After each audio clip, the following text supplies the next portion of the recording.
Yo, what is going on, guys? We are back today for a very special, long-awaited, and highly requested video.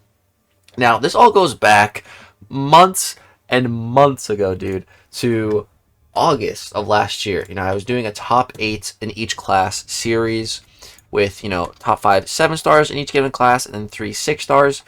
And then months later, I said there was going to be 2 more videos in this series, the top 10 best 6-stars and top 10 best 7-stars. And I had the thumbnails made for them.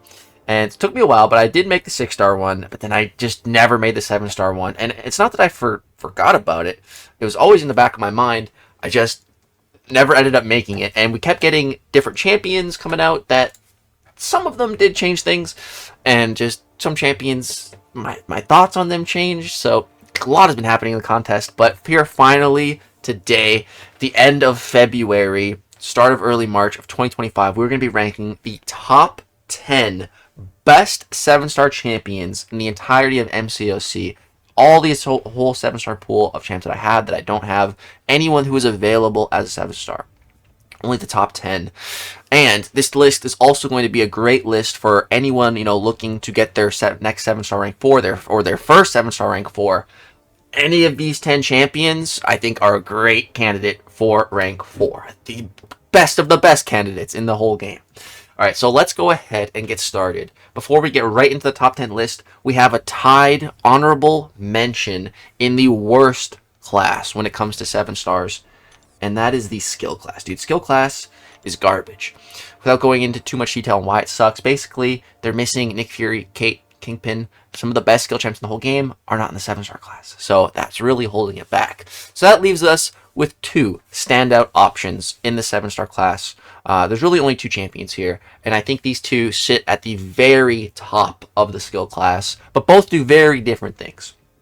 The first of which is Crossbones, who is one of the best skill attackers in the game, straight up point blank period. This guy is crazy. My buddy Andrew the Rough has really showed me just how crazy Crossbones can be in all aspects of the game. In Battlegrounds, he is an insane nuke, and he's able to shrug debuffs with the SIG ability, which is so powerful. So he's an insane nuke in Battlegrounds, doing fights so ridiculously fast, never has to worry about really debuffs. Then in long form content like Necropolis, you can really build him up. Like, I did one of the special Korean Necro challenges with only a rank 2 Crossbones at the time, and I was hitting 80,000 heavy attacks. It's just bonkers the amount of damage. You can just keep on building those Furies. You can get 40 Furies, and if you can maintain them, that's the name of the game with Crossbones, maintaining your Furies. And if you can do that, it's not easy. It's not the easiest thing to do, but if you can get good at that, this guy is just insane. So much freaking damage. It is crazy.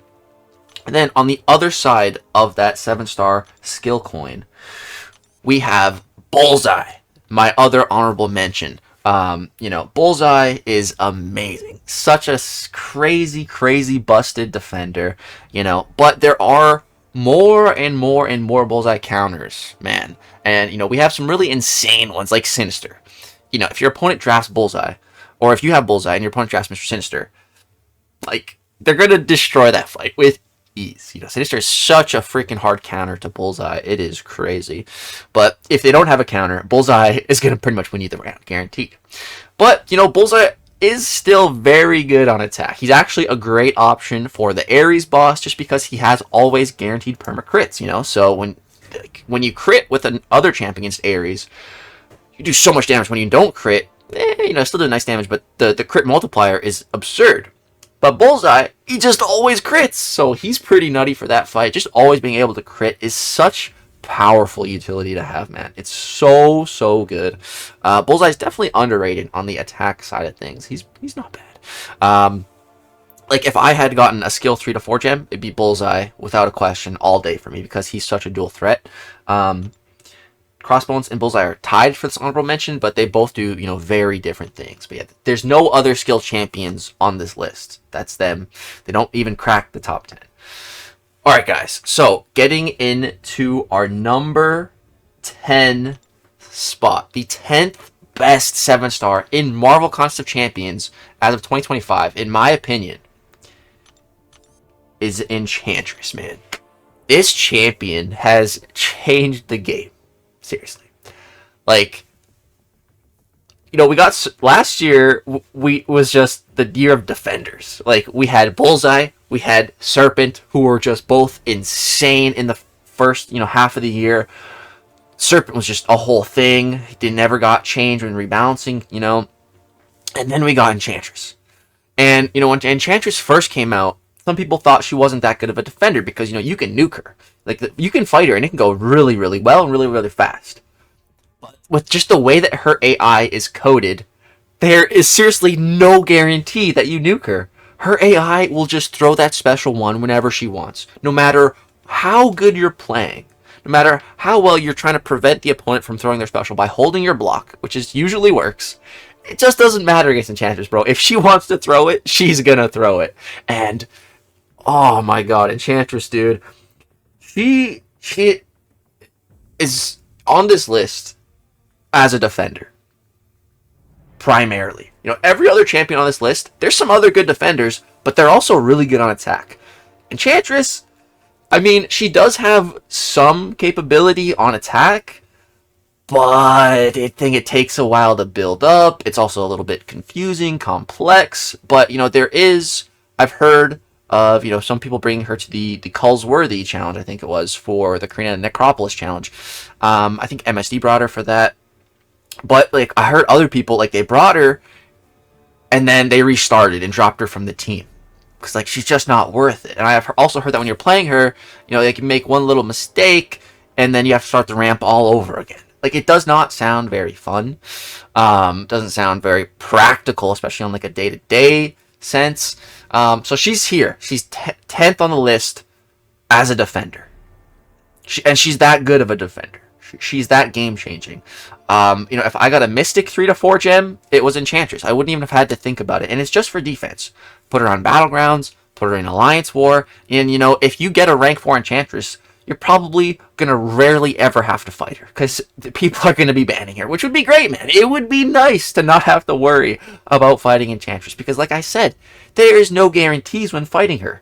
I've had some fights just go insanely well, and I've had the identical exact same fight played the exact same way, and it just goes wrong because she decides to throw the special. So, man, I really think Enchantress is one of the absolute best defenders in the game, without a shadow of a doubt.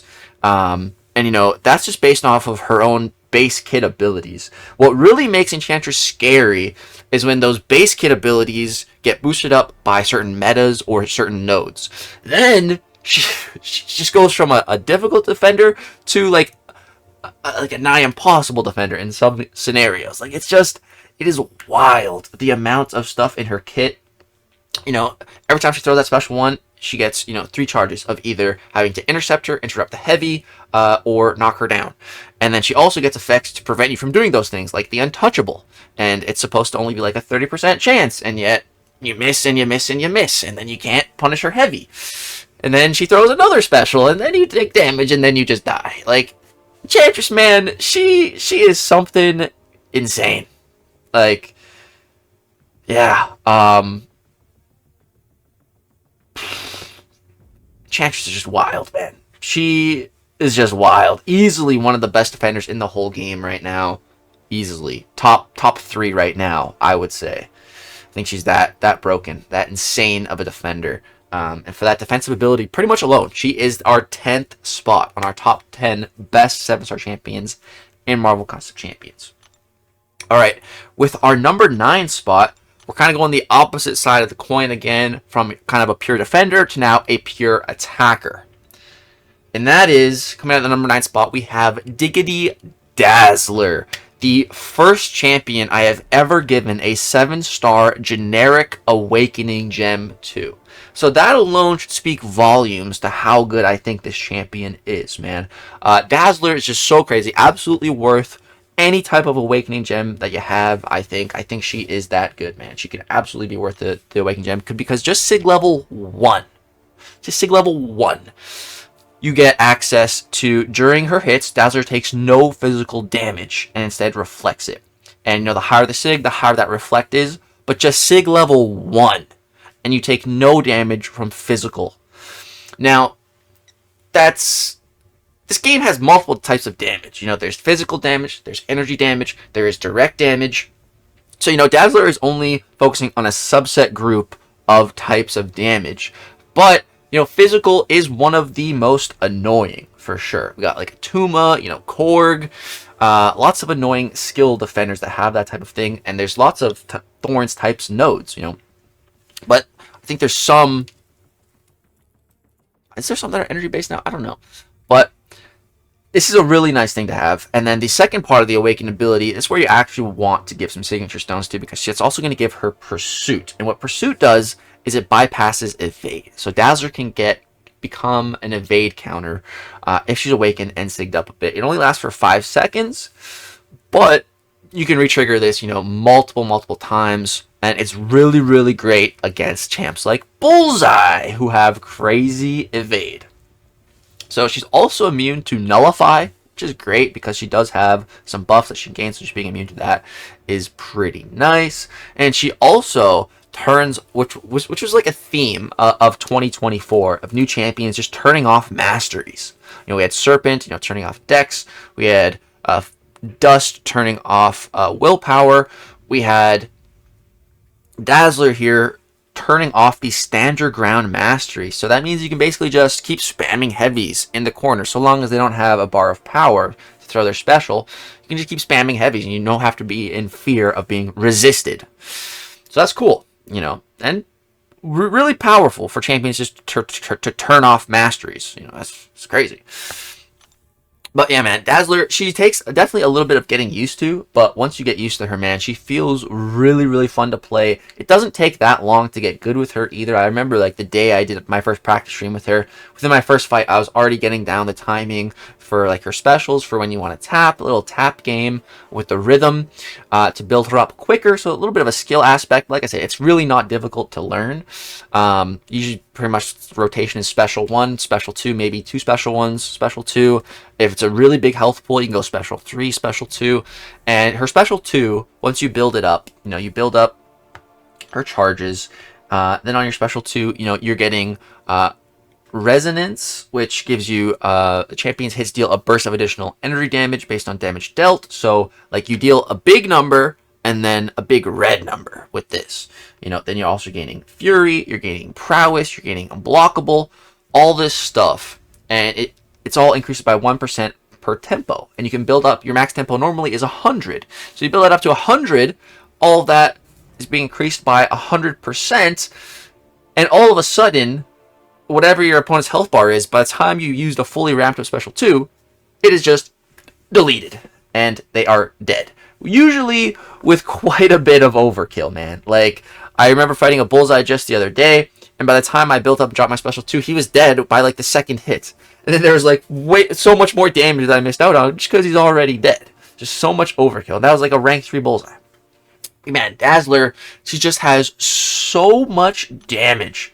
So much damage, some really stellar utility, just a absolutely fantastic addition to the game, and especially to the mutant class, dude. I highly, highly recommend Dazzler. Kabam also gave us, you know, fairly easy access to the majority of the player base by, you know, purchasing a $20 to $25 battle pass for her. You know, that you could also max out day 1 to get her immediately, or you could just wait 3 months and then get her. I waited, and she was absolutely well worth the wait and well worth the $20 to $25 investment for, you know, what I'm thinking as one of the 10 most powerful 7-stars in the whole game for $20. That's pretty good for Kabam prices. You know, that's pretty good value. So I think Dazzler's a phenomenal champion. Shout out to one of my alliance mates who actually helped work on Dazzler. Mr. Nah right here. Shout out to him. So you can see he got Dazzler up at rank 4. One of his children. Looks like he's rocking her only Sig 88. Okay, because you know my Dazzler was Sig 80. So that makes me feel good that the guy who helped create this champion only has her 8 Sigs higher than me currently. But he does have the rank 4, which is pretty crazy. So yeah, that is Dazzler coming in at our number 9 spots. All right, things are about to get a little bit crazy right now, and it all makes sense soon. But let's jump to our number 8 spot. And we are jumping over to the best class when it comes to 7 stars, and that is Science. There are so many good Science champions here, and most of them aren't even making the list. There's only 10 spots, but there are a few champions that are on the list. So coming up first, we have Count Nefaria in our number 8 spot. So I wanted to put Count a little bit higher, but I decided to chill a little bit. Leave him here. You know, I think Count Nefaria is extremely powerful, but pretty much every champion above him on this list, except for one, you know, has quite a bit of defensive uses, which I put a very high value on, especially on a list like this. When I'm saying top 10 during the whole game, being a dual threat is very good. You know, Enchantress and Dazzler, though, made the list even though they're not dual threats. One focuses primarily on defense, one focuses primarily on offense. But if they're that good, they can still make the list. But I still love dual threats, and I want to put them higher. Count Nefaria, definitely not a dual threat. This guy is an attacker through and through. There was only one ever meta where he was an actual threat on defense, and it was the Matador node, because just the way that interacted with Count Nefaria, and you know, the way he steals power when the opponent gains power, because they're gaining a full bar like all at once. So Count Nefaria, I think he has some abilities to try to punish that. So that's where he was a defensive threat, but outside that one and only season, like, this guy is not a defender. He's not. He's not going to do good for you on defense. There's so many champions that can take him quickly, and he doesn't really have many threats to screw you up with on defense. But it doesn't matter. Defense doesn't matter for him because, again, he is a pure-blooded attacker. This guy, you want to be playing him. He's so much fun to play, and he counters so much. I would say Count Nefaria has the most utility in the entire Science class. You know, he may not be the best attacker and defender in the Science class, but he does have the most utility in his kit compared to any one other champion in the whole Science class. And that is a hill I will die on. It amazes me that a champion is allowed to have this much utility. Like, it's just with, like, everything else you can do. You know, like, normally if a champ has insane utility, they usually don't hit the hardest. But Count Nefaria has no problem with hitting hard. This guy hits like a freight train. You know, especially if you're able to play him how he's meant to be played. And what I mean by that is with these energy vulnerabilities, right? If the opponent's special attack is punished after evading it, inflict a 2,600 energy vulnerability debuff for 18 seconds. So this reduces energy resistance by the given potency, which increases incoming energy damage from attacks and abilities. Dude, this is bonkers. This energy vulnerability is responsible, I would say, for like 50% of the count's max potential damage output. 50%. So if you're not able to get access to this energy vulnerability in a given matchup, for example, against Serpent, because Serpent gains true focus on the end of his special attacks. Although Count Nefaria is a good counter to Serpent because he can control the power and the regen, he's not able to access his energy vulnerability because of the true focus. He just can't evade Serpent at the end of a special attack. So because of that, Count Nefaria misses out on a lot of his potential massive damage output. But if there is a matchup where he is able to access these, like I said, you're going to have basically double the damage with not playing with it, if not more. Like, these are such big attacker increases. So Count Nefaria normally doesn't do energy damage on his combos. But once you go into Ionic Overdrive, then right here during Ionic Overdrive, all of Count Nefaria's attacks are non-contact and deal energy damage instead of physical. So getting that full benefit from that energy vulnerability. That's what makes Count just hit so freaking hard. Non-contact as well is really nice. And it's so freaking easy. It's so easy to get into this Ionic Overdrive. You know, you can parry 10 times to do it, which is tedious and long and annoying. But each parry gives you 10. You know, so you can parry a little bit, parry two to three times to build up a little bit. And then just keep comboing, throw your special one, and you're going to be there. Like, you're going to be there already. Within, like, the first 10 to 20 seconds of the fight, you're going to be in your Ionic Overdrive immediately. And once you're in this, and the benefits that you get, so for every 10, your Ionic charges grant attack rating. So that's nice, Who doesn't want more attack rating? Again, you're going to hit harder. They also grant physical and energy resistance. Now, this is truly insane. Because, when you think of champions who are regarded as, like, the best immunities, immunity gods in game, I'm sure Absorbing Man pops into your mind, fairly soon.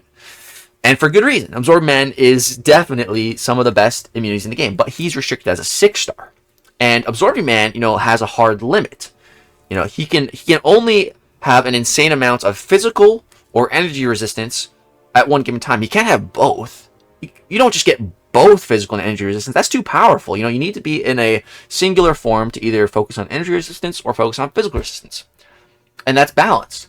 But Count Nefaria, he just throws balance out the window. Nah, I'll just take physical and energy resistance. And, as if that's not enough, why don't we throw in 90% degeneration resistance too? Degen, the most powerful and annoying damage over time effect in the game. Let's give Count Nefaria 90% resistance to it. On top of 6,000 physical and energy resistance. 6,000 is a lot, my friends. That is a lot. That's so much. Like, I think let's compare that to what Absorbing Man gets in his individual states. So Mr. Absorbing Man gets 9,000 energy resistance or 9,000 physical resistance. You can only have one. Count Nefaria is getting over 6,000 of both at the same time. And again, it's so easy to maintain that for the entire fight. You just have to play him normally. You just have to parry 5 combo. Throw your specials. That's it. You're not even doing anything fancy or special. You're just playing normal. Like, it's so insane the amount of utility this has with how much damage you can do. What I also really like is that against Mystic Champions specifically, he applies Plasma. I really, really love that. I love when you have class advantage and you change the type of your debuff to something way better that's not going to be getting countered. Plasma is very, very good. Very, very good effect to have. And, at his base, he's got immunity to Power Steal, Bleed, and then 90% is to Shock and Incinerate resistance. And again, 90% Shock and Incinerate resistance plus that 6,000 energy resistance. Like, you're not going to be taking any damage from Shock or Incinerate. Like, you don't got to worry. The amount of stuff, like, what we just talked about was already so insane. And we've yet to even mention the best part about Count Nefaria, which is that he counters regeneration and power gain like no other. Like no other. I'm not saying he's better than anyone at it, but he does it like no other because it's all just seamless and automatic. You don't have to do anything. You just have to play the fight normal. 5 combo, throw your specials. And he is just going to automatically keep your opponent's regen and power gain in complete check. Even against Serpent, I've shown this. I fought 4 Serpents in a row with Count Nefaria. Very first try, the whole thing, all one take. I didn't take a single special 3. And against Serpent, if you're not in the Mystic class, he reduces power controlling abilities by 50%. So Count Nefaria's power control against Serpent is nerfed by 50%. He still doesn't care. He still destroys Serpent reliably. It's a little bit slow and steady, but it's so goddamn reliable. And that is what you need against Serpent, because Serpent can just go special 3. I've been fighting him a lot more lately, and sometimes he just does that before even the end of the fight. He just won't throw a special, and then he goes red. So being able to control that to the effect that Count Nefaria can, it's just insane. And like I said, I wanted to put him higher, but number 8, I think that's reasonable. I think that's fair. I think it's 100% warranted. That is Count Nefaria as the 8th best 7-star in all of Marvel Console Champions. Alright, let's go ahead and get into our number 7 spot. And there's nowhere to go. We're staying in the class. And speaking of spot, no, it's not spot, don't worry. It is Spider-Ham. So I put Spider-Ham right above Count Nefaria. And the main reason for that is the pig is decent on defense. You know, if the pig wasn't a defender, I probably would put Nefaria ahead of him. But that is like the one thing the pig has over Nefaria is he's a pretty decent defender. You know, he's definitely not the best, but in a pinch, he can definitely lock it down on D and cause some problems. And especially in some certain metas, he's been known to really be hamming it up. So, you know, but Spider-Ham, dude, he is very, very different from Nefaria. Completely different champion, but still extremely, extremely effective. And they do have one thing in common. Well, they have a few things in common. They're both science. But one big thing about their abilities that they have in common, you know, degen. They both have a way to counter degeneration. So, you know, Nefaria is reducing it by 90%. Spider-Ham, you know, with his nonsense, can reduce it. So let me read I'm not entirely sure exactly. Let's read it here. So every stack of spider nonsense reduces degeneration effect potency by 15% and passively reduces damage taken during the opponent's special attacks by 5%. So every stack of spider nonsense reduces degen effect by, I didn't know it was that much. That's a lot. And you can stack up to 10 of these spider nonsense. So at 10, you're reducing the degeneration effect potency by 150%. So both of these champions have a way to counter degen, which is huge because degen, like I already said, it's one of the most powerful damage over time effects in the game because I don't think anyone just has a straight up immunity to it. I don't think that exists. There are some champions that can negate the effect of degen, like Nefaria, like Spider-Ham. I think Mr. Negative can do something with it too. So there's some champs that can, you know, mitigate it, maybe get around it, but there's no one who is just straight up immune to degen. That this doesn't exist right now. So being able to, you know, greatly reduce that damage is huge. So that's something Nefaria and Spider-Ham can both do. But yeah, they play so differently. You know, Spider-Ham, I slept on Spider-Ham for a long time, but it was when he became a 7-star. And one other thing, also another catalyst into Spider-Ham's rise to the top was relics. Relics just being introduced because relics gave us the Ant-Man relic. And this Ant-Man relic is one of the best relic to champion interactions in the entire game for Ant-Man to Spider-Ham here. It's so good. Like every little aspect of this relic boosts Spider-Ham a lot. So, you know, just activating the relic is going to apply an additional power sting for you. Such a free power sting. So that's cool. If you get this awakened, when a power sting debuff deals damage to the opponent, you gain the following effects for the rest of the fight, stacking up to 6 times. So just attack rating, so you're going to hit harder while they have a power sting. And then additional direct damage burst on the power stings. So more benefits, all right? But that's just like the relic, what it's doing. You know, passively, when you activate it, it's going to do. Now the little boost that you can get. There's 2 here. So there's Spite Stinger. So this can inflict a power sting debuff, inflicts a taunt passive, lowering attack rating. You know, Spider-Ham already has taunt on his special one, so he doesn't really need that. So instead, I run Twin Stinger. So when inflicting a power sting debuff, you inflict an additional power sting debuff. So at the start of the fight, you parry, you medium, you apply power sting. No, you apply 2 instead of 1. So an opponent with a power sting takes 1200 direct damage, and then there is a cooldown of 16 seconds. So you can't just immediately apply 2 on every hit, you know, so there's a bit of cooldown, but it's nice to just start with an additional power sting. Then here we have 3 runes that we can apply. So the first one is just power sting debuff potency. So when the opponent throws a special with the power stings, they're going to take more damage. Who doesn't want that? Then you can also increase the duration of your power stings so that they don't fall off as fast, which is great. And then the last one here is you can lower the opponent's special attack damage. This one I don't run, but could totally be good. Already you're lowering it a lot with debuffs, you know, if you're running Inequity, and then also with Spider-Ham, if you have the taunt active, that's also reducing their attack by just a lot already. So you really don't need this. I think the runes I'm running are definitely the way to go. Just increase your potency and your duration. Like, this was an absolute game changer for Spider-Ham, dude. So the relic, him being released as a 7-star, I really like running the block proficiency stat focus with him as well, because you are blocking quite a bit with the pig. Recently got him awakened, which was massive, dude. I think it was my girlfriend that duped the pig for me, and so good, because now when I evade, he applies an additional porker popper, and when we're at 10 of that spider nonsense, like I said, at 10, you know, that's what it caps at. That's when you're reducing degen by the most. It lasts a bit longer, because once you're at 10, it it starts to expire, and then you lose it all.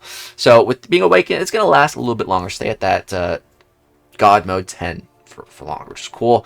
And then, I think I just misunderstood the best way to play Spider-Ham for a long time. And, once I really understood how to play him properly, I saw the power. Because, with most Power Sting champs, and the problem is, trying to line everything up, and it's just not working. Either the Power Stings fall off, the opponent doesn't throw the special, or, something goes wrong. But with Spider-Ham, you can use his special one, and it's going to pause all of your Porker Poppers on the opponent. Pause any Porker Poppers currently active on the opponent until they activate a special attack. This is insane. Like, you don't have to, if you get a passive AI, as long as you use the special one first, it's fine. Like, you're going to take 20 seconds to throw the special? Well, those Power Stings aren't going anywhere. They are indefinitely paused until that opponent throws their special, which I just love. I love being able to pause them, dude. It makes just playing him so much less stressful. It's incredible. And again, you apply that taunt, so that's going to make them want to throw the special all the more. And again, with the taunt here, you can see it already reduces attack rating by 40%. So you're already lowering that opponent's attack by so much. You don't need the additional special attack lowering with that rune from the relic. But yeah, with Spider-Ham, like, special one is the way to go, especially in Battlegrounds. Just keep those Porker Poppers paused, man. Like, before, when I would play the pig, I'd always go special. I don't think I ever threw the special one with him, But once I truly understand how to play him, it's insane the results that you can get. And, just having your damage source as Power Sting, Porker Popper specifically, is incredible. Because there's only, I think, one champion in the game. No, there's a couple. There's like very, very few champions in the game that are immune to Power Sting. Bullseye at max sig is, but you're not going to be fighting Bullseye with Spider-Ham. And then, like, the only other champ I can think of that can take no damage from Power Stings would be, like, Kitty Pryde, if she had, like, her phase up, or like Luke Cage with his indestructible up, or something like that. Those are the only instances where the damage isn't going to work. 99% of the rest of the game, like, it's such a good damage source to have, because everyone gains power, everyone throws specials, that's part of the game. So having that as a damage source is incredible. So Spider-Ham, dude, he's landing as the number 7 best 7-star in the entirety of the game. All right, let's move on now to number 6. And again, we're staying in the science class. It's Photon. Photon, this is the final science champion on the list. So she is ranking the highest. So that means I'm pretty much saying here Photon is the strongest overall 7-star science champion in the game right now. And it's really hard to argue against that because of how good she is, all around. Again, she's such a good dual threat. The best science dual threat for sure. She's so insane on defense. I feel like Photon is primarily, first and foremost, a defensive champion. Turning off dexterity. Like when Photon first came out, I had her perma banned for like 3 months. Then I find out her rebalancing, nothing's changing. I'm like, all right, time to learn. And I did. And once I actually learned how to fight her, I was like, okay, this is kind of fair. It's not too crazy. It's not too BS. And there's plenty of counters. But man, she can still be punishing, and especially the higher the Sig Photon, like, just the better defender. Like, taking her to Sig 200 has made a big, big difference as a defender. You just, for every debuff on the opponent, their block efficiency is reduced by 869 at max Sig. And so, if they take a blocked hit from Photon, it just does so much damage. Like, you just see a little bit of chunk just erased from the health bar. Like, it's crazy. So there's become some more Photon counters, but dude, she's still great. There's the go-to counters are like Crossbones, Mantis. I'd say those are like the two of the absolute best counters for sure. But there's plenty of Photon counters out there. Plenty of ways to tackle her. For example, Count Nefaria can do pretty good against Photon because he can actually evade out of the special at the end instead of getting hit by it, even in Photon's pure light form. So that's cool. Dazzler, for example, can actually dex Photon's special attacks even in pure light form because Dazzler has a unique dodge window. So that's cool.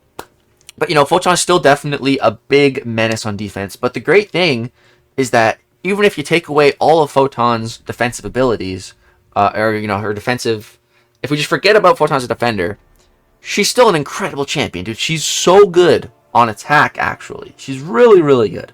Especially in, questing type of scenarios where you can ramp her and keep her going.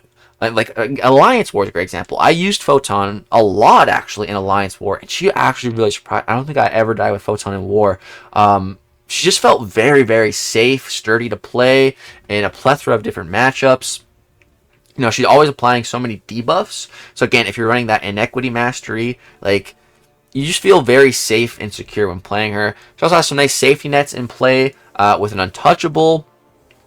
And, you can pause your Furies once you're in your pure light form by just punishing the opponent's special attack. So it's easy to keep that paused and keep the duration up. And then again, you can carry that over into the next fight, whatever your ramp is. Very similar and reminiscent to Captain Marvel movie of, building those binary charges and keep them going.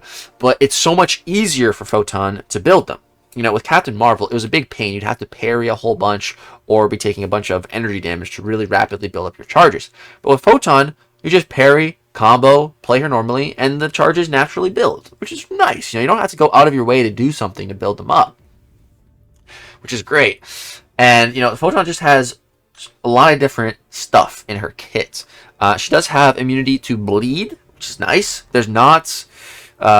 that many science champions with immunity to bleed. There's a few, but it's definitely rarer in the science class. So that's nice to have. Photon can trigger the parry mastery against non-contact attacks. That is super duper good, man. Just being able to parry non-contact attacks is amazing because there's a bunch of annoying champions that have that. Arnim Zola is a new one that has that, and the whole name of the game when fighting Zola is to be knock him down, but it's very hard to parry him with most champs, but Photon can. So just that is some really nice utility right there. Wherever the opponent is inflicted with a debuff, Photon inflicts a non-stacking 80% Petrify passive for 0.5 seconds. That's super nice when you're playing her. And then if the opponent has the Willpower Mastery active, it is just removed, which is super annoying when you're fighting Photon defensively, not being able to heal from any of her debuffs. But also, what I really hate is that, I wish it said here, if the opponent has the Willpower Mastery active, it is removed against Photon's personal debuffs.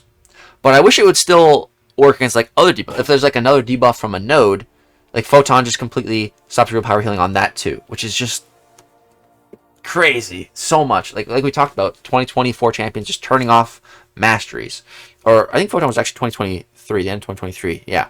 But this is when it kind of started. Of turning off masteries. She can turn off dexterity and willpower. So Photon is able to do, which is just crazy, affecting the masteries so much.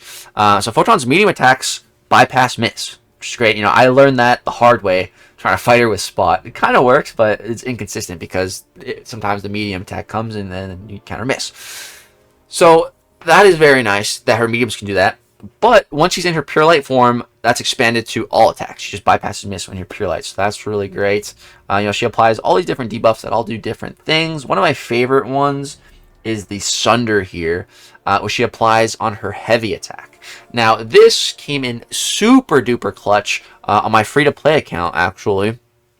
I was kind of stuck against a crit me with your best... I think it was crit me with your best shot Captain America boss. So you needed to land crits to do damage. And then he also had a damage protection shield that went on cooldown and would store damage. But you had to do damage to crits, so that didn't really do anything. So I had no one who had guaranteed crits. I didn't have anyone who really had a high crit rate. I thought I was roadblocked. But then I used Photon, and I just used her heavies to reduce the opponent's critical resistance to 0. And that just naturally made me crit more. Really, really cool. Photon has a lot of interesting and unique pieces of utility that really come together nicely. And then you build up your charges, your electromagnetic charges. Once you get to 25, then you go ahead and activate 1 Fury for each 5 of those charges. So that's great. Pure Light form, we get the Furies, and then each Fury is increasing attack by 1589. So if you get 5 of those, dude, that's a big attack increase. So you start hitting like a truck. And then, yeah, we cannot miss, and our debuffs expire slower. That's great. And then the way to pause that is just to punish the opponent's special attack, and that's going to keep that nice and pause, dude. And then you can also go for the special 3, and it's going to increase your max. This effect can occur 3 times. So you can potentially get your max charges up to... Get them up to 40? I've never had them that high. That's cool. I think I've definitely had them to 30, and maybe 35, but not 40. Huh. And then, if at or above 20 charges, you also gain a non-stacking regeneration passive, healing up 5,000 health over 8 seconds. Which is great, you know? This passive pauses for 0.5 seconds when the opponent is struck. So, yeah, that's really nice. I actually didn't realize that it's just a straight up 5,000 health regeneration. You know, I thought it was based on missing health or something, but that's great. So that is Photon at our number 6 spot. You know, just such an incredible all-around champion. Offensively, defensively, some nice prestige. You know, she's just a very good, reliable champ. Very safe champ to be investing in, to rank up, to take to rank 4. I think she makes... I think her or Spider-Ham make the most sense for rank 4. Nefaria wouldn't be bad. It's just, you know, he's not really got that defensive side of him. Whereas Photon really does, and Spider-Ham does a little bit. But that was 6, 7, 8, all in the science class. Nefaria, Spider-Ham, Photon. Alright, guys, we are breaking into top 5 territory now. And we have a banger. So, coming in at number 5, the 5th best 7-star champion in all of MCOC. Where is he? Right there. Mr. Sinister. Now, this man was buffed last year. Now, not only was he buffed, but he was buffed via the Saga. The Glorious Games Saga. So he was the Saga Chase champion. So that was the one and only ever way to get 7-star Mr. Sinister. And to my knowledge, there was never any other way to get him or dupe him or anything. You know, just you can get him from the Saga, and that's it as a 7-star. If you want to awaken him, you got to use an Awakening Gem. So that's really unique for the way that they released him and buffed him, and it was awesome. I think Mr. Sinister is, without a shadow of a doubt, the best Saga Chase champion we've ever had. You know, he's number 5 on my list here as the 5th best champion in the entire 7-star class, the whole game. Like, that is insane that he was our Saga Chase, a champion that good. You know, I don't think Kabam realized he was going to be quite that good. I think they knew he was going to be good, but not quite to the level he's at. But man, Nefaria, I think, is seriously one of the best ever buffs Kabam has done. Before this buff, Mr. Sinister only had one use in his entire time being in the game. He only ever had one use before he was buffed, and that one and only use was as a defender in the crit me with your best shot meta.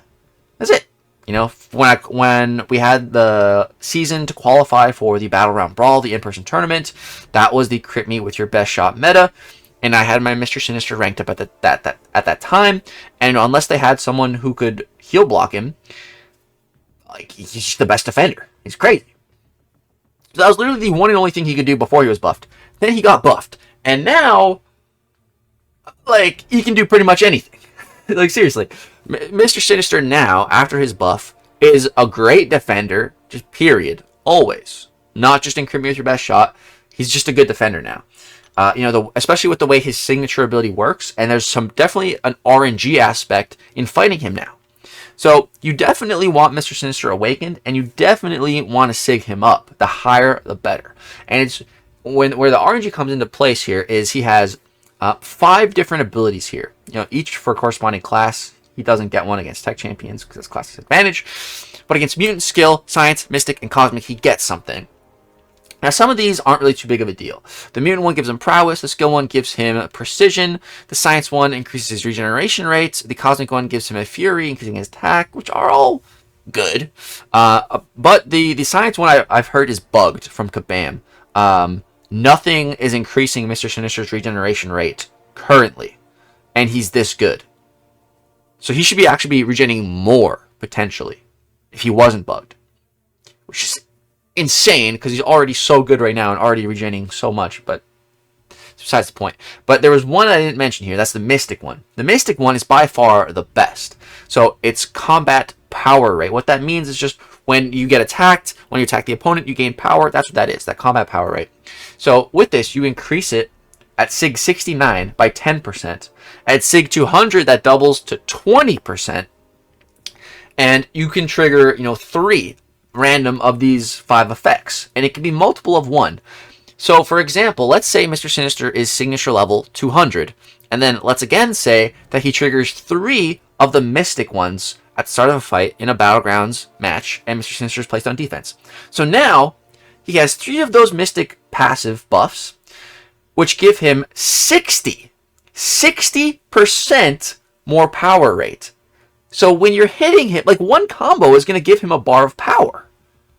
So now you have to contend with Mr. Sinister throwing way more special attacks. And, if he throws 2 special ones in rapid succession, you're going to start degenning. If he throws a special 2, he's going to apply 100% concussion on you. That's lowering your ability actually by 100%. But it doesn't last too long, but it's annoying. Plus that special 2 can clip you. And even if you block it, you can deal some chip damage.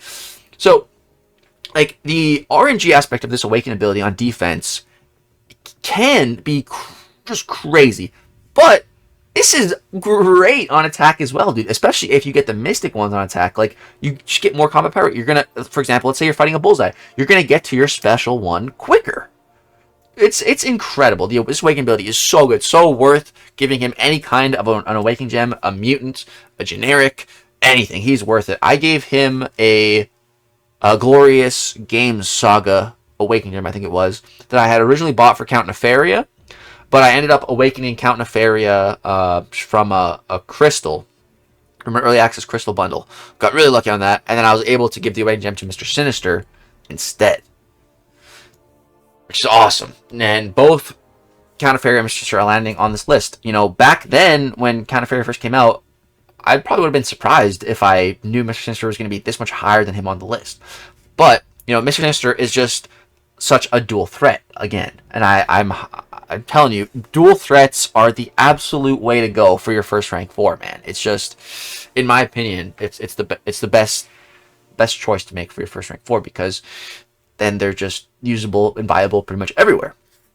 And that fits Mr. Sinister to a T. Usable and viable everywhere. There was recently a mutant Necropolis Karina challenge.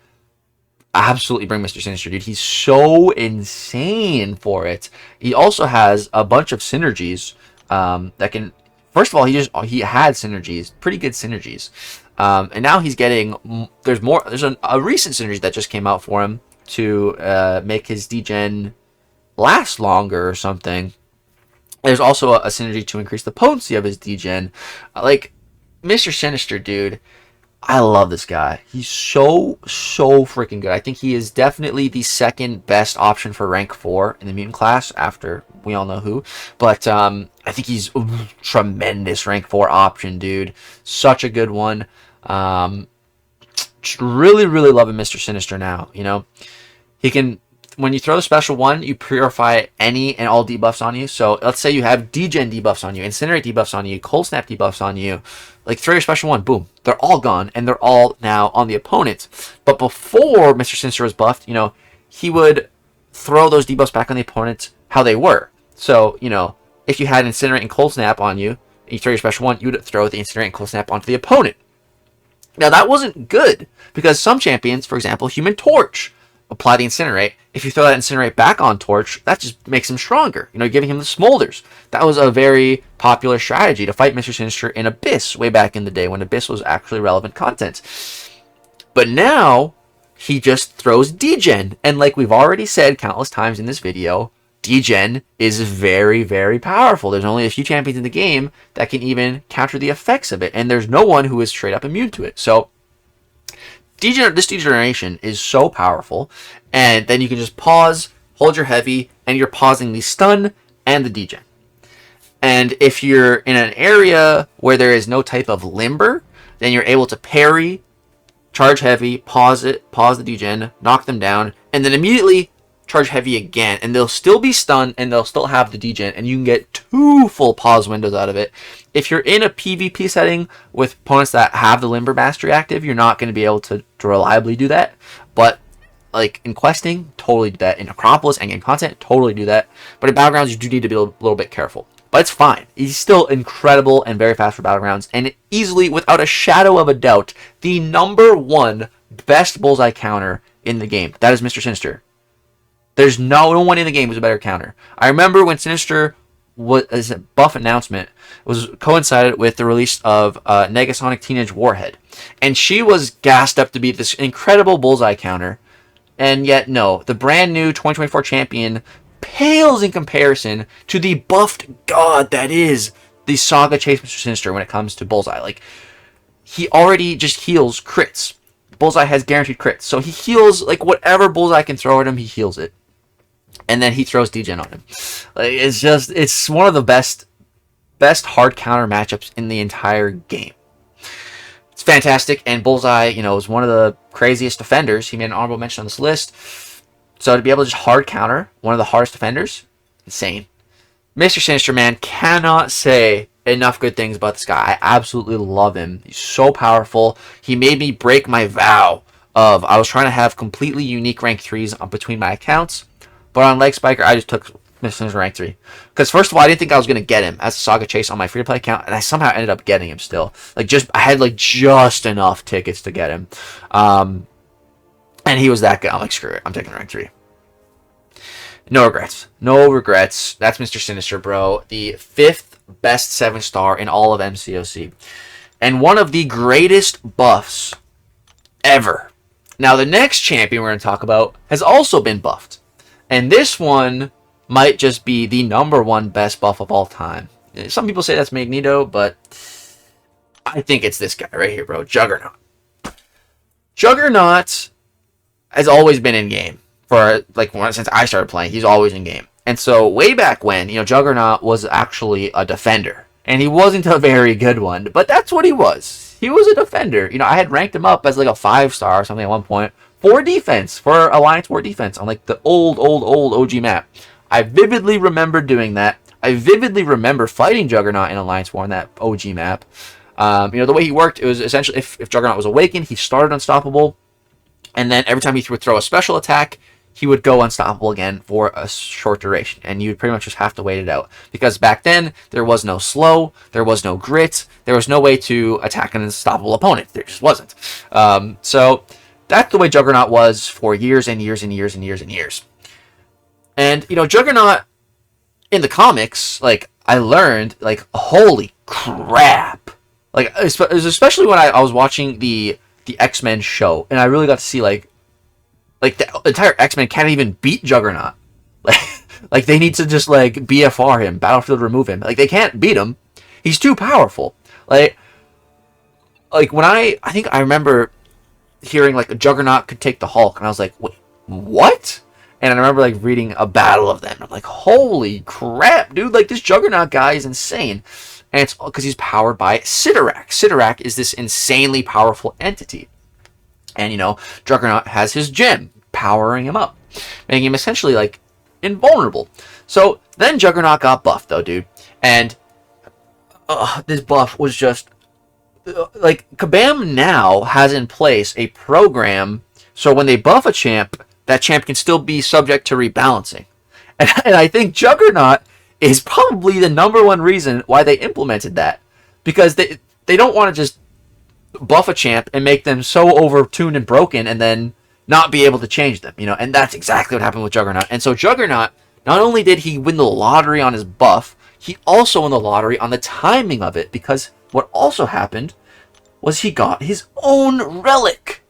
Now, relics are insanely powerful, and there's some really crazy interactions, like we already called out, Ant-Man and Spider-Ham. That's one of the craziest relics interactions. Another one is the Venom relic on Venom. And the reason why that one's so crazy is because usually when there's an actual relic of a champion, when you give that to the actual champion, that's usually like the perfect thing because it's champion relic. Of course, it's going to specifically be boosting up that champion. You know, a prime example of that is with Venom. The other prime example is with Jugs. This Juggernaut relic, dude. It's like Juggernaut was already so good. He easily would have made this list if this relic never existed. He would have still made the list. But with this relic, bro, top 5. Juggernaut is, I would say, the strongest pure attacker in the game. As 7-star. Just the strongest straight up attacker, man. He is. Like, you can't argue against that. Like, it's so ridiculous the amount of damage that Juggernaut can do. So quickly. Just get to one special 2, have 10 unstoppables, and drop it. And your opponent is dead. Most times. And so what this relic does, like, it's disgusting. So let's read here. So the first hit grants a berserk buff, increasing attack rating by 1,000 while unstoppable for 16 seconds. So you just get a nice attack increase.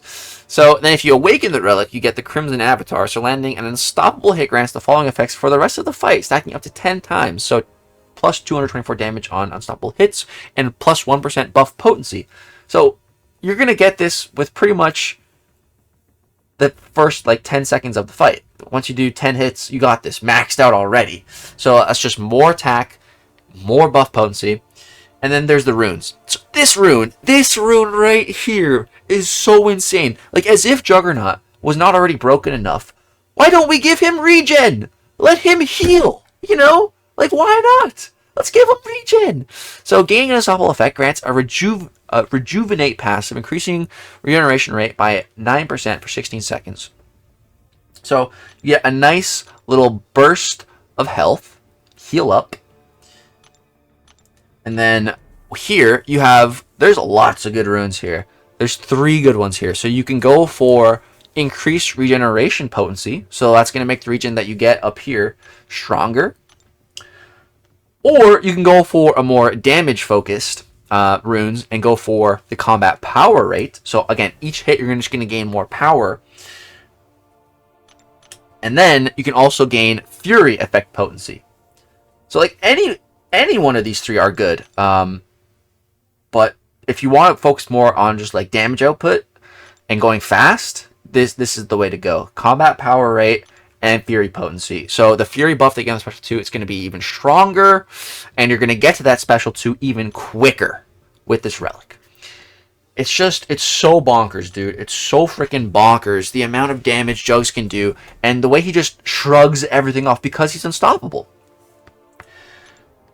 You know, and one of the really crazy things that Jugs has is while the gem is active, he reduces all incoming damage by 25%.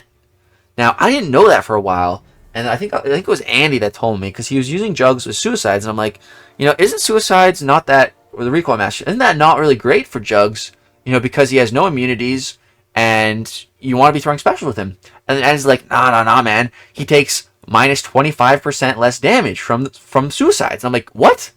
How? And then I read this, and it's not just recoils, it's all damage. As long as your gem is up, you're reducing all incoming damage by 25%. So if there is any type of damage over time debuff on you or passive, that's just automatically being reduced by 25%. Like, that is so nice. That's so nice. Plus 3,000 attack rating, you're hitting harder, and immunity to reverse controls. That's great. With his heavy attack, you know, he has some buff control. With the awaken ability, he has some nullify. And then a really cool thing too with Jugs is that if you're awakened, you know, when you're not awakening, if you don't have the gem up, you're weaknessed. It's supposed to be a weakness passive, but if you're awakened, it turns into a weakness debuff, and you can completely willpower heal from that debuff as well. I remember it was right around when Jugs, you know, first got buffed. I was doing Eternity of Pain, and there was Karina challenges for it, and I ended up bringing in 2 Juggernauts because Juggernaut was in 2 separate tag pools. So I used just 2 Juggernauts for this entire challenge. I had him as like I think a rank 3 6-star for endgame content, and he destroyed it. He was underranked, punching up in the newest of content, and he literally destroyed it and made it so easy. And I remember it was in that content where there was one fight where I literally just didn't refresh the gem, so I just had the weakness debuff on me, and it healed me like to full. It was great. Juggernaut, man, he's just so busted and broken. Just the best attacker on this list, bro. The strongest, most powerful, most broken attacker in the game. Like, that's Jugs coming in at that number 4 spot. And Jugs just cannot go any higher because he's a pure attacker. If he had some defensive... Like, it's funny because he was a better defender before he got buffed than he is now. Which is weird. But, yeah, he's insane. Alright, we're getting into top 3 territory now, guys. It is getting real. So, our third best 7-star in all of Marvel Concept Champions, as of right now, 2025, the Serpent. So, Serpent. This guy. So, you know, Serpent was honestly comedic gold just for the community over the course of last year. Honestly, for me, like, it was just funny watching everything that happened with this guy from the point of his release to the time of his rebalancing to the community uproar after him not being rebalanced. It was just, we'd never seen anything like this before, you know. Serpent was the first ever time where, like, not the entire community, but the vast majority of the active community that understands this game, we all thought Serpent was going to be rebalanced. At least a little. In some shape or form, of some kind, something is going to change. Because he was just the most overtuned champion ever released. He still is. Like, Brian Grant, shout out to Brian Grant, I miss that guy. He made a really great comparison that Serpent feels less like an actual playable champion and way more like a final act content boss. That's what he feels like, you know? Not just a playable champion that you get. No. So, like, that whole rebalancing thing was very interesting to see and unfold and participate in as well. So Serpent never got changed. Kabam didn't listen after we gave them feedback after the fact. They were very stubborn and they didn't change a damn thing. So now we have Serpent still in his full capacity. But now, you know, there are a lot of Serpent counters out there now. Like we said earlier in this video, Kabam was going ham on, or was that this video? I might not have been this video. That's an hour already. But they were releasing just Mystic after Mystic after Mystic after Mystic last year. You know, we talked about Enchantress on the list. She was one of them.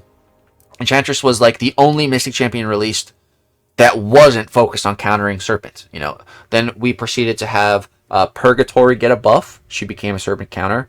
Then we had the release of Shothra, the Summoner Stars champion, who is a Serpent counter. Then we had the release of Spiral, who is like built to be a Serpent counter with a new ability to just completely destroy his Death Immunity with Dancing Blades. And then we also had Isofiend. Like 4 back-to-back Serpent counters released, like all in like stretch of right before the year ended. Like, it was just so much. And now that there was already some Serpent counters like Kushala, you know, Chavez before, but now there's just so many of them. So I feel like Serpent could have honestly been lower down on the list. And maybe he would have been if I hadn't taken him up to rank 3, sigged him up, and been using him lately. But I have been. And I mean, dude, even with all the counters out there, I'm still having incredible success with my Serpent. Especially now as a 7-star. Like, when I just had the 6-star, like, it just wasn't worth it. But the 7-star rank 3, holy crap, this dude locks it down. And, you know, what I'll do is sometimes I'll focus on banning some of the Serpent counters that are not in my deck. So, for example, if I see a Shothra or a Spiral in my opponent's deck, maybe I'll ban them, or both of them, and then try to draft my Serpent so that they have less counters, you know? And that's been working very, very well for me. I've also had to fight Serpent again, and, you know, so when Serpent first came out, you know, I had him. I bought the Early Access bundle, I maxed out the 6-star, and I've been using him, fighting him in the trenches, day one. You know, and I did that until he got rebalanced. I was in those trenches, never banning Serpent until he got rebalanced, because I assumed he'd be rebalanced, and then he'd only become easier. But then no rebalancing, so as like a sign of my disapproval of all that, I just went into perma ban mode on Serpent. And I enjoyed doing that. It was nice to just have him perma ban, never having to worry about him. But now that I've gotten him ranked up and I can't really ban him anymore, I've honestly been having fun fighting him. You know, mostly when I have a counter. It still kind of sucks when you don't have counters, but honestly, it's been fun trying to fight him with non-ideal counters. For example, with Deathless Thanos. Deathless Thanos actually destroys Serpent. Not as good as like his actual hard counters, but compared to most champs, Deathless Thanos really, really surprised me and actually did amazingly well against Serpent, just because he hits so freaking hard. But yeah, man, Serpent, still one of the most overtuned, crazy defenders in the game. There are more counters out there, but he still is quite punishing. He can still go wrong. And he is definitely a good attacker. You know, I very recently learned that on his special one, he applies cold snap damage, which is cool. You know, I used Serpent for my very first run on Ares, and he did a pretty good job. Didn't feel like anything too crazy special, but felt good. You know, Serpent is definitely more of a longer form content type of champion, more of a bit of a ramp up, but still, I've had to use him in a pinch in like a Battlegrounds match. He works, dude. He still does the fight pretty quick, gets me the dub. So yeah, man, I think overall Serpent really, really, really, really powerful. Top 3 best 7-stars in the game, and I think he's absolutely one of the best options to take up to rank 4. I think that's a great idea. I think if you get a Cosmic 3 to 4 gem, there's really only 2 absolute top tier options, and Serpent is absolutely one of them. So I think Serpent rank 4 is a really good idea. And yeah, number 3, the best 7-star champion in game right now. All right, that was a lot. Serpents. All right, guys, we only have 2 champions left, and coming in at the number 2 spot, right above Serpent, is my first ever 7-star rank 4 Deathless Thanos. And he is the other champion that I think Serpent and Thanos, the absolute top 2 best options to take up to rank 4. Especially, I mean, like, period, but especially if you have a Cosmic 3 to 4 gem. I think they're the absolute number 1 options for it, either way you go. I do personally think that Thanos is better than Serpent overall, and that's why I put him here. That's also part of why I ranked him over Serpent. Now, let's talk about why. So, first of all, Serpent is a lot older than Thanos now. So, by default, people understand how to fight Serpent better than they do Deathless Thanos for the sheer fact that Serpent's been out longer. So, just by recency bias, you know, that makes Deathless Thanos a little bit of a better defender. Then we also have the fact that Serpent has been out for so long and so much complaining about him that we've had so many counters created. Like I just said, back to back to back. Purgatory buff, brand new, Shothra, Spiral, Isophene, back to back to back to back to back. So many of those Serpent counters now. Whereas Thanos, again, he's a lot more new. So they haven't even begun to be releasing counters for him yet. You know, like, not yet. Like, he just came out. You know, Thanos or Serpent came out in like the first half of last year, and it wasn't until the end of last year that they really started going crazy on the counters. So Deathless Thanos probably had a little bit more time to be a meta defender, you know, before some hard counters start getting rolled out. Now, Thanos also, like, he's chunky, man. Look at that health ball, 125,000. He is a big, beefy boy. He is very, very tanky. Very tanky. So I personally think Serpent and Deathless Thanos, like, right now, are on even footing defensively. Honestly, Deathless Thanos might even edge him out just barely, because he is so new. and less counters. So I think like defensively, they're let's just call it even. Let's call it even. What about offensively? And I think here it's not even close. Like Deathless Thanos is up and above the better attacker. And I mean, that's the way it's supposed to be. They are both built by the same person, both these champions, and both champions had vastly different goals in mind.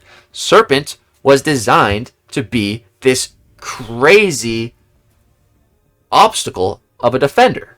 That was his design intent, and they delivered. Maybe even more than they intended to, you know? Deathless Thanos' design intent is meant to be a very fun attacker, a very powerful, big damage dealing, utility-based attacker that we spent an entire year, you know, gathering the other Deathless pieces and other Deathless champions to eventually get. Thanos is tuned higher than most champions in the entire game because he's not just a regular month release. He's something very special that took more than an entire year to work towards. You know, we've never had anything else in game like that.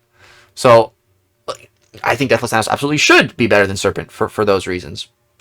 You know, like I said, Serpent, he's definitely not bad on attack, but definitely a bit more favoring in the longer form content.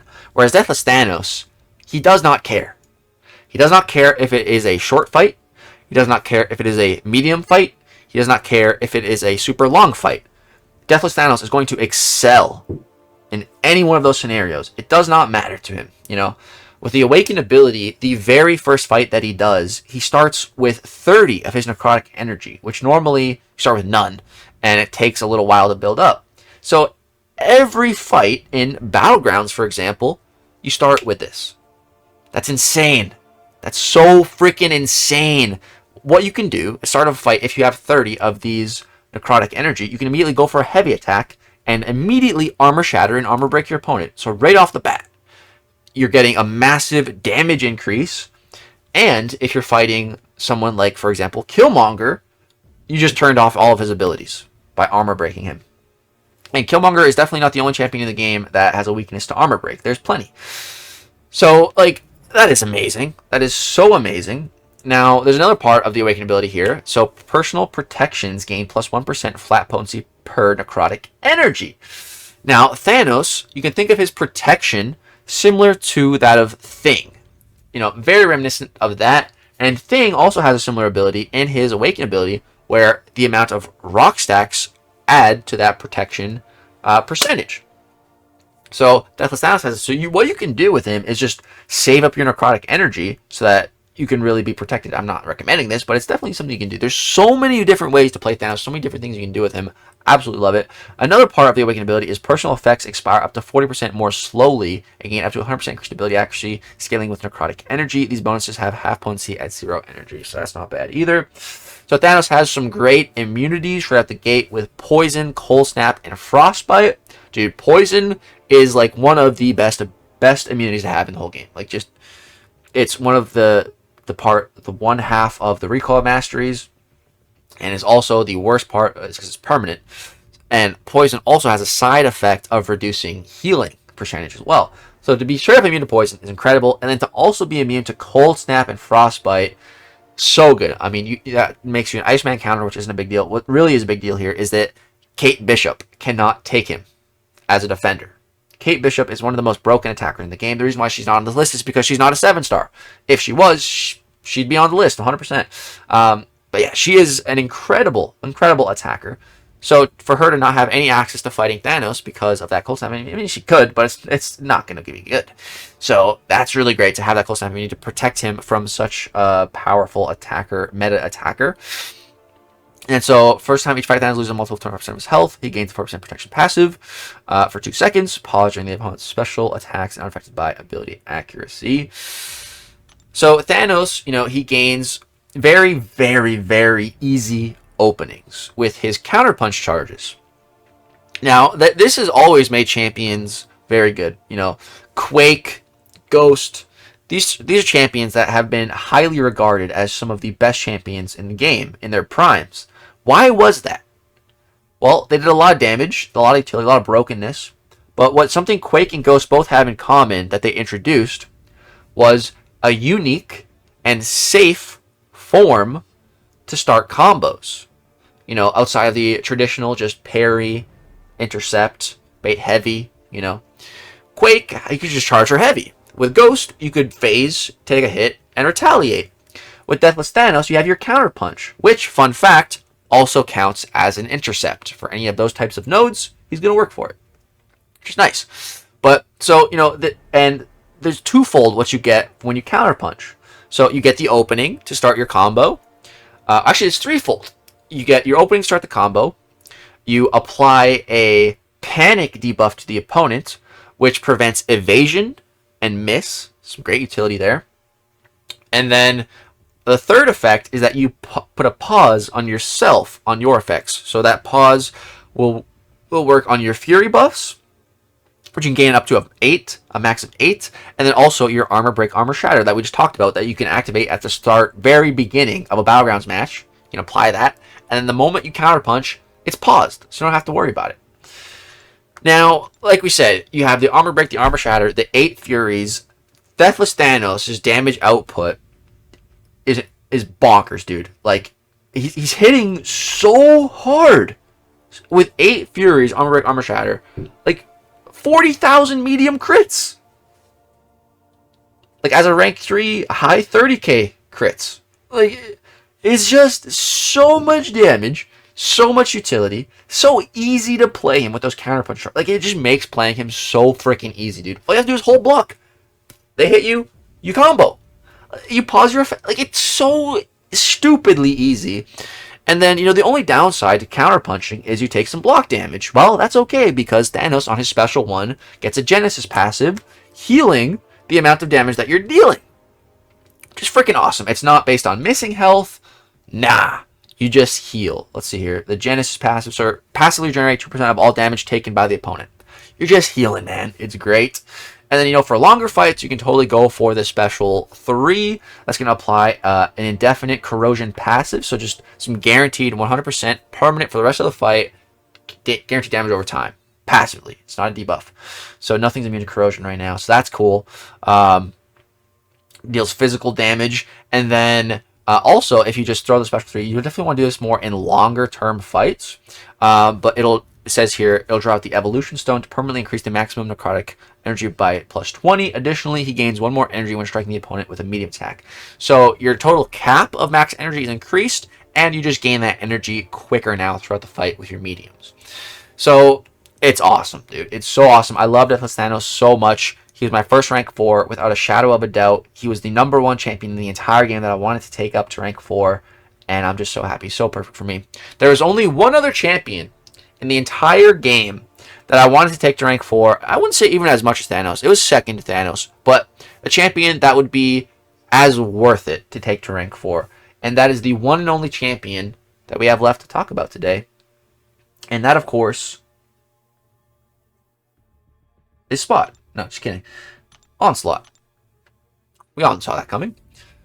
So, Onslaught is our #1 best, greatest, most powerful 7-star in all of Marvel Contest of Champions. Even above Deathless Thanos, even above Serpent, even above Juggernaut, even above Sinister, even above Photon, even above Enchantress. Why? Why is Onslaught the #1? Why is he higher than everyone? Why is he the best champion? Well, he has it all. He quite simply has it all. What I mean by that is he has the perfect trifecta of the #1 best prestige in the game, one of the #1 best defenders in the game, and one of the best and strongest attackers in the game. He has all 3 of those fields. He excels so well. So for prestige, he's literally just the #1 prestige champ in the game. He's #1. He's the king of prestige. So that's cool. You know, he'll always be worth seeking up for that. And it makes him a really good rank 4 option because he's going to give you a massive prestige boost. Now, prestige isn't that big of a deal, but still, it's only taking him to rank 4 even better. You know, so that's great. The Awaken ability itself, it's not the biggest deal. It's nice. Also, can block unblockable special attacks from skill champs. That's just default Awaken Sig 1. And then as you give him more Sigs, your Daunted potency is going to increase, which is definitely good. You know, Daunted increases the damage you're dealing on special attacks. So it's never a bad idea to get that higher. And then for each non-damaging debuff or personal non-damaging passive on the opponent, Onslaught special attack gains some block penetration. That is more of a defensive ability there. But yeah, let's talk about Onslaught and everything that he can do, because there is just so much. Let's talk about him defensively for a second. So defensively, you know, he's a fairly big health pool. You know, 88,000. Let's compare that to Serpent real quick. So 88,000 on Onslaught. On Serpent, we have 95,000. So Serpent's got a bigger health pool, you know, but they're both fairly big, fairly chunky. And he just has so many checks and balances in place. So, you know, the first of which is that he's like Magneto, so he's going to punish metal champions in some shape or form. So the way that Onslaught punishes metal champions is that you just can't shrug off his Neuroshock. So if you're using a non-metal champion against Onslaught and he applies a Neuroshock to you, you can dash back and it'll instantly get rid of it. But there's a cooldown. So let's say you have two of them on you. You know, you have to dash back, wait like a second, and then dash back again, and then you'll get rid of both of them. But if you're a metal champion, it doesn't matter. You can dash back infinitely. You're never going to get rid of them. They have to just naturally expire. So right away, default, he makes it more difficult for any metal tag champions to fight him. Now, what class would you guess has the most metal champions in it? I don't know, but if I had to guess, I'd probably say the tech class, you know? And that also happens to be, gives you class advantage when fighting Onslaught. But if that class has the most metal champions, it's going to make it tougher to fight Onslaught. For example, Stark Spider-Man. Stark Spider-Man can absolutely take Onslaught, and he's a decent counter, but he's metal. So, you know, if you get unlucky on the Neuroshock, you're going to take some damage, and there's really nothing you can do about that. You know, he also applies his Crush charge every 10 hits. And when he dashes, he applies Crush to you, allowing him to break your block. Now, and then, you know, we also have the added fun of Onslaught's special attacks. So that, corresponding with the Crushed, can just go crazy. And then we also have the animation of his special attack. His special attack 1 is so long-winded. It takes so long to bait that out. But that's really good for him on the offensive side of things, which we'll talk about a bit later. So the annoying special, instead of the special 1, you can put in special 2, but then he's going to invert your controls, and you have to, and it's especially just not the hardest thing to dex, but it's a little tricky, and doing it inverted, even tougher. So yes, that's, like, there's so much. And then if you ever end up parrying Onslaught, he will apply his Daunted to you, and then your willpower is turned off. Which, you know, I would much rather that. Like, I feel like that's fair. You know, if Onslaught parries you, or you parry, you get Daunted. Okay, fair enough. But, like, and that turns off your willpower. Again, fair enough. But Photon and Dust just automatically turn off your willpower without even asking. I don't like that. You know, at least Onslaught, you have to make a mistake for him to do that. I think that's a bit more fair. But still very powerful, and you can't parry him. That takes, like, not, like, even if he was stun immune, you know, with the non-contact attacks, which he has, you know, so it's harder to apply the parry stun. But, like, even if you could still just parry, just to, like, mitigate the block damage. But no, you just can't parry at all, or you're going to get the Daunted. And you don't want the Daunted because you can heal from some of his debuffs. You know, he has that Crush debuff, which we talk about, which you know from. And the special 1, you know, if you block any of that, it's going to be applying Neuroshock and organic magnetism debuffs, which you can also heal from, but they lower your ability accuracy. And combat power rate. Actually, I didn't know that part. Interesting. But then, yeah, you know, the special 2 turns all that Neuroshock into degen. So again, I've had, like, I'll push Onslaught to a special 2, but I'll have, like, a Neuroshock or 2 on me, and then I'll slip up, and then I'm just degenning. And I'm like, oh, crap. So, you know, Onslaught on defense, he can just be crazy. And then the one other thing I want to mention about Onslaught on defense is that, like, his AI. Like, I don't know what about Onslaught, and I'm usually the last person to ever bring up AI into a conversation, but Onslaught's AI, it just feels like so big brain. Like he just knows what to do. Like I was doing some practice fights against Andy's rank 4 Onslaught the other day, and the AI was just destroying me. Like, I don't know what it is about Onslaught, man, but his AI on defense, like, it's like a stat boost for him. Like, and I can't be the only one who thinks that. So that's Onslaught defensively. You know, I think he's one of the most reliable defenders in the game. There is some hard counters to him, though. More recently, we've had Jack-O-Lantern released, who's a hard counter to Onslaught. But other than that, like if they don't have Jack-O-Lantern, you know, he's probably going to be pretty good for you on defense. There's also some other Onslaught counters for sure. Like I think Shocker is definitely a really good Onslaught counter. I've never tried that, but that's cool. But yeah, definitely some counters, but I just feel like Onslaught, like it's so easy to make a little slip up against him. I find him to be one of the most reliable and consistent defenders in my deck. And like he's my number one drafted champion, I would say. Maybe, well, Deathless Thanos would probably have to be now. But like if I see Onslaught in a draft, like I'm always picking him. Like it pretty much doesn't matter. Like if I see Onslaught pop up, he's getting picked. You know, he just is. He's that good in pretty much just about any situation you can justify picking him up in a draft. But that's primarily just Onslaught defensively. What about offensively? Well, he's awesome. Like we said, he has non-contact attacks, so his first light and medium attacks do not make contact with the opponent, so it's totally safe to use that against like thorns and stuff. His heavy attack also does not make any contact, so you never have to worry. And that heavy attack also, the reach on that heavy attack is incredible. That's one of my biggest problems with Deathless Thanos, is that his heavy attack reach is abysmal. But Onslaught's heavy reach is so good, dude. This guy's heavy reach is amazing. Love that for him. So he has a ton of great immunities. So they're not technically immunities, but he's reducing the incoming potency by 150%. So essentially, it's even better than immunities in like 99% of scenarios. So he has Bleed, Incinerate, and Shock all covered. So Bleed, if you have a Bleed on you, you're just going to heal from willpower. No big deal. But if you have an Incinerate or a Shock debuff on you, you're going to heal from willpower. No big deal. But an added bonus is you're also going to be applying Neuroshock passively like crazy to the opponent because they have applied, these energy damaging debuffs or passives to you.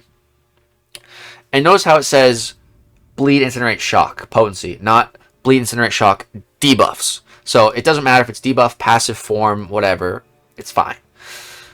So not only will you be willpower healing from the debuff versions, but you're also punishing heavily the Incinerate and the Shock ones. So this makes Onslaught is such a good option for Hazard Shift, for example, in Alliance War. Whenever you need those immunities, they're so freaking good. So good. Already talked about the Crush, the Daunted again. Every time you pair it, you apply that Daunted. It turns off the willpower, but offensively, that's going to increase your special attack damage by, let's see what it says here. The affected champion takes increased damage during their opponent special attacks by the given potency. So this one is 15%, and you can stack up to 10 of those. So 150% special attack increase. It's a lot. And again, we talked about the special one being so long, which it sucks on defense, but on offense, when you have degen on the opponent, and then you throw your special one, the degen damage spikes due to the Daunteds, and it's only spikes for the entire special duration. But since that special one is so long and drawn out, you get so much more out of those Daunted. So it's really, really, really good offensively. So when you're playing Onslaught, special 1, special 2, that's pretty much it. The special 2 is going to turn all of the Neuroshocks on the opponent into degens up to a maximum of 20. You can't get more than 20, but that 20 is a lot. Each one dealing 3,531 direct damage over 6 seconds. Like we've already talked about multiple times in this video, degeneration is one of the best damage sources in the entire game. And currently, no one in the entire game is immune to Neuroshock. So that's also one of the best damage over time effects in all of the game. So that definitely helps Onslaught be in this number 1 rating spot because he can work in pretty much any matchup, We've talked about some champions, some very, very few champions lowering the degen damage. But I don't know of any champion that has anything specifically to counter Neuroshock other than just energy resistance. So, and you can totally just focus on stacking up like 99 Neuroshock, and that will still do a lot of damage, trust me. And then you always have the special 3 if you want to just apply a bunch of Neuroshocks. So the special costs 4.5% less power for each personal Neuroshock on the opponent to a maximum of 33% less power. Dude, I don't even know if I knew that actually about Onslaught. That's sick because I rarely ever use special 3, but that's cool. But what I do know is the other bullet points of that special 3, you get stunned. Stun passive for 3 seconds. That hurts. So if you get hit by a special 3 on defense, you're cooked. You are cooked. And then he also applies 20, just a full fat stack of 20 Neuroshock passives, and refreshes all existing stacks. So Special 3 is lights out if you're fighting him on defense, you know, and then offensively it's just like a max ramp for you, your max Neuroshock ramp if you want to do that, and a nice little stun. You know, with Onslaught, the whole name of the game is to be landing those heavy attacks while the opponent is not stunned, or if it's a passive stun, that's fine, so that you get the long pause. Because the whole way Onslaught works is he applies these Neuroshocks, he applies these degens, but they all have timers, you know, so you need to use your heavy attack, which we already talked about having insane godly reach, to pause those effects. But if you just parry, debuff, heavy, you're going to pause, but it's going to be like a 1 or 2 second pause. But if you apply that heavy attack when it's a passive stun or just no stun at all, then you're going to get the elongated pause. That pause lasts a while, and you can just keep your pause degen up forever. You can just keep your damage loop up forever and just keep recycling those special ones, dude.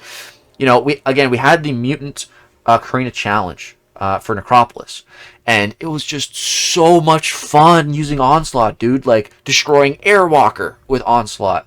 Like, destroying so many champions. It was just so much fun to use Onslaught in that type of content, and just having him just destroy stuff, man. Like, indefinitely. It's like so much degen damage. Just keep recycling special ones. Like, it's incredible, man. Onslaught is 100% going to be my next rank 4 if I can choose right now. There's no one else in the game that I want to do as much as Onslaught. You know, it was only Deathless Thanos. He was above Onslaught for my rank 4 options, but now it's just the two of them. After those two, I would say, you know, Serpent is in the conversation. Mr. Sinister is in the conversation. The second best Cosmic and Mutant champion for rank 4, in my opinion. Photon's also in the conversation. I think maybe the best Science rank 4 option. But, yeah, guys. Wow. An hour and 30 minutes. This one, I figured it would maybe be an hour, but that's a long one. That's partially probably why I delayed making this video for so long, because I knew it was going to be a long one. But, yeah, I'm glad I finally made it here. That was a lot to talk about, but, yeah, that is my list. Oh, yeah, and we also have this guy right here. There is our list thrown up on screen. Let's go over it one more time. So we have our honorable mentions in the skill class for Crossbones and Bullseye. Then we have the 10th best 7-star in the game, who is Enchantress, heavily primarily a defender, and one of the craziest defenders we've ever seen. And then at the number 9 spot, we have the new mutant Dazzler, who is very, very good here for a primarily attacker, heavy damage based, nice utility champion. Then we have 6, 7, 8 all in a row in the science class with Photon, Spider-Ham, and Count Nefaria. Just, yeah, 3 insane science champions. They all can just do so much stuff. They make the list. Then we crack into the top 5, and we get Mr. Sinister, who I think is the second best 7-star rank 4 option. Then we get number 4 spot, and we get to Juggernaut. Juggernaut and Sinister both got 2 of the most historic and legendary buffs in the entire history of the contest. And Juggernaut also has his own relic. I mean, Mr. Sinister has his own relic too, but it's not as big of a deal for him. But his relic is really good for a lot of other new champions. But yeah, Jugs with his own relic is just so bonkers. Probably the most powerful, purely offensive powerhouse in the game. Then we have our top 3 with Serpent in that 3rd spot. Then Deathless Thanos one-upping him. And then Onslaught reigning supreme as the best overall current champion in the game. Onslaught can just do it all. Can do so much utility, so much damage, so much prestige. He just makes so much sense for rank 4. I feel like Onslaught's probably the most rank 4 champ in game currently. I don't know if that's true, but I feel like it is. I feel like I've seen the most of him. I've also seen a few Thanoses, which makes me happy. But yeah, guys, that is the list. That is the top 10 best 7-star champions in all of Marvel Concept Champions as of early March 2025, end of February 2025. I will update this list at the end of the year to see if it's changed at all. If just the order is changed, or if we had, you know, new champions breaking the list, or older buff champions breaking into the list. It'll be really fun to come back to the end of the year and really see. But that's where it is right now, as of this point in 2025. Thank you guys so much for watching this super long video. I'm going to have timestamps, of course, so you can skip to any ranking and talk about that champion that you want.